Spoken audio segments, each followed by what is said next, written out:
What's going on, guys? In this one, we're going to be talking about profiles and presets in Adobe Lightroom. So here we are in the develop module with a photo that's been completely reset. If I collapse presets, you can see my history. Actually, here, let me just reset, clear the history. So now we're back to square one again. You may have noticed that on the left pane, there's something called presets, and Adobe Lightroom comes loaded with a bunch of default ones that you can use, and you can see as you hover over them, and if hovering doesn't show you a preview of the preset, that's probably something in the settings I think you can switch on. But you can see here, if I hover over them, it shows you just sort of a preview of what the preset does. So there's a color one, there's some natural, bright, and creative. There's a vintage sort of preset. There's a flat and green. I don't know why you'd want to use this. Maybe you can think of a situation where you would. But if you select the preset, you can see it adjusts all these sliders to use that preset. If I hit reset, it'll put it back again. So what the presets are is it's like a preset recipe of settings over here in the develop panel that is sort of a one-stop develop. So the thinking is you select a preset, it edits the photo for you, and you're done. Time to export, and you are off to the races. Whereas profiles, if I reset here, you can see at the top of the basic panel here over in develop, if I select a profile like Adobe Color, you'll notice it doesn't adjust the sliders at all. If I select, for example, Adobe Standard, you can see the photo change a little bit. Let's go to like Vivid.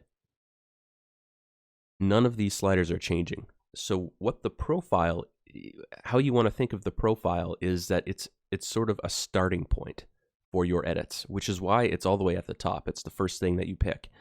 It has no impact on the actual sliders, but it gives you a starting point to make your edits. So if you're starting off in Vivid and you kick the vibrance way up, you're going to get even more saturation in your photo than you otherwise would if you were selecting something like neutral and you start to kick up the vibrance. So you can see how that would work.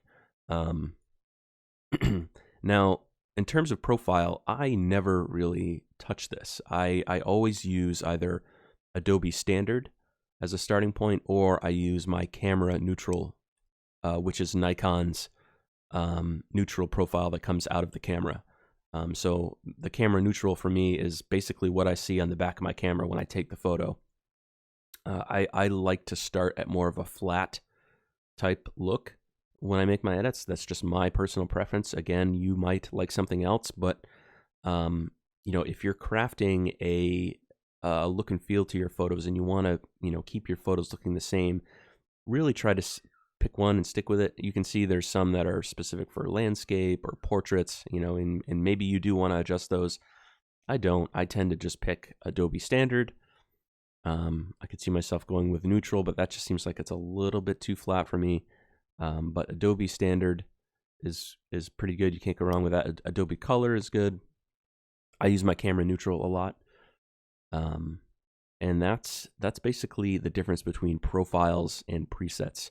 Presets are a one-stop edit where it adjusts everything for you based on a preset of all these different settings, which we'll get to at the end. We'll show you how to make a preset. So you can dial in your settings, save it as a preset, and then just click it so each time you're applying the same settings to each photo.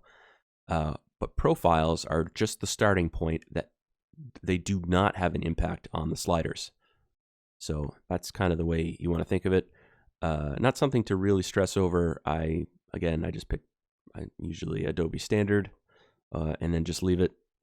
You can set this up to be default on import. When you import your photos, you can automatically have it set to a certain profile.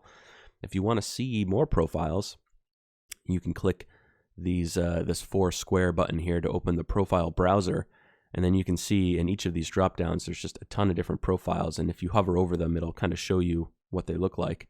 Camera matching, these are the ones from my camera. Some artistic ones, some different black and white profiles if you want to do a black and white photo. The other thing that they have here are favorites. So let me close this. When you expand the profile, these are essentially your favorites that you've chosen here. Oops. If I open this back up again, you can see here are all my favorites. You can tell they're a favorite because they have this star. If I click the star, it'll remove it from my favorites. But as I scroll down in here, say I really like this Artistic 04 and I want to add it to my favorites list, I can click the star, and then now I should see it up in my favorites. Here's the, where is it? Artistic 04. Now if I close this, expand it, I can see that Artistic 04 now shows up in this dropdown. So when you're first getting in here, you might want to just go through and craft a little favorites section of the ones that you like. You're probably going to be using the same profile each time or the same ones each time. So, you know, you can set up this grouping of favorites and then never come in here again. That way you have just this list that's set up for what you want to use. So it's the first thing in here. It's your starting point. That's why it's at the top. You select it and then just don't think about it. And that is profiles. And again, I'll probably do a video later on creating your own preset. Presets, again, Lightroom comes loaded with a bunch of these, and these are the kind of things that you'll find online a lot. You'll find YouTubers and other people selling their particular presets, and you can buy them online and you can import them, which I might get into later. So if you want to buy someone's presets, usually they have like packages where you can get a handful of presets for like $30, and then you can import them so they always show up here in your preset area. So that's presets, that's profiles. In the next one, we're gonna start moving our way down the basic panel here, and we're gonna get into white balance. So see you guys in the next one.